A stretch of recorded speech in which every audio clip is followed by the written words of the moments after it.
নমস্কার, চলে এসেছি আমি বর্ণালী ভোটের কুটকাচালির সঙ্গে বর্ণালী নিয়ে।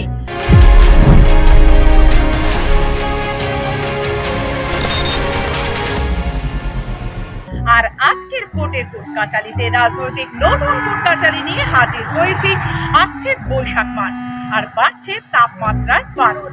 প্রকৃতির সঙ্গে পাল্লা দিয়ে গরম হচ্ছে রাজনৈতিক তাপমাত্রাও। আর সেই রাজনৈতিক যুদ্ধে ব্যক্তিগত আক্রমণ থেকে মশকরা সবকিছুই দেখছে সাধারণ মানুষ। ওটা ছেড়ে দেখো, আমি কোথাও বলে যাই না, বাচ্চা আছে না, এখনো নাক টিপলে ও মুখ থেকে দুধ বেরোবে। आज का बच्चा ही कल का बाप बनता है। যেমনটা এবার দেখা গেল ইসলামপুরের বর্ষিয়ান বিধায়ক আব্দুল করিম চৌধুরী এবং রায়গঞ্জ লোকসভা আসনের বাম কংগ্রেস জোট প্রার্থী আলী ইমরান রোমজ ওরফে ভিক্টরের মধ্যে।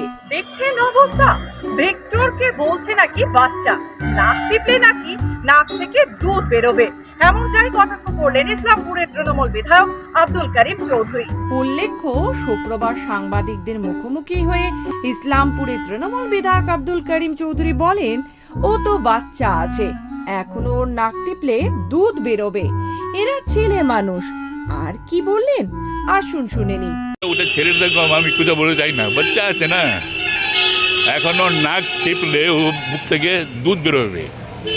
এই জন্য এগুলো কথা, ওদের কথা আমি কোনো উত্তর দেবো না।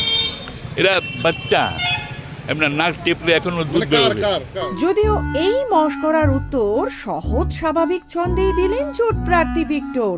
সভা শেষে সাংবাদিকদের মুখোমুখি হয়ে ইসলামপুরের বিধায়ক আব্দুল করিম চৌধুরীর বক্তব্যের পাল্টা উত্তরে ভিক্টর বলেন, উনি বর্ষিয়ান এমএলএ, ওনাকে এবং যারাই কথা বলে রসিকতা করছে তাদের বলতে চাই, আজ কা বাচ্চা হি কাল কা বাপ বানতা হ্যায়।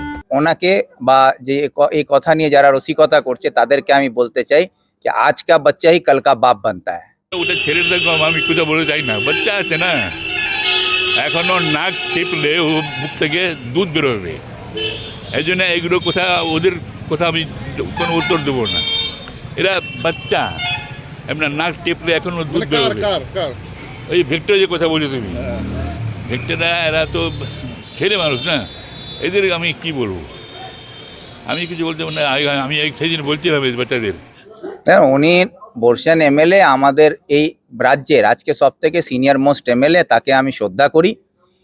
রাজনীতিগতভাবে ওনার অভিজ্ঞতা আছে, সেটাকে শ্রদ্ধা জানিয়ে আমি বলছি যে ওনাকে বা যে এই কথা নিয়ে যারা রসিকতা করছে তাদেরকে আমি বলতে চাই যে আজ কা বাচ্চা হি কাল কা বাপ বানতা হ্যায়।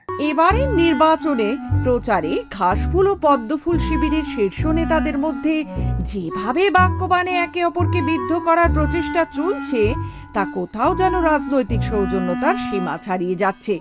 এরকম বাকযুদ্ধ বোধহয় আগে কখনো দেখেনি বাংলা। আর তাই বাংলার মানুষ এই কদর্য ভাষায় রাজনৈতিক নেতাদের আক্রমণ কতটা মেনে নেবে, তার প্রতিফলন দেখতে পাওয়া যাবে ভোট বক্সে আগামী 4 জুন। তবে এখানে রেজাল্ট কি হবে তা তো জানা যাবে 4 জুন। কিন্তু তার আগে নানান রকম রাজনৈতিক কুটকাচালির গল্প শুনতে অবশ্যই দেখতে থাকুন ভোটের কুটকাচালি সঙ্গে বর্ণালী।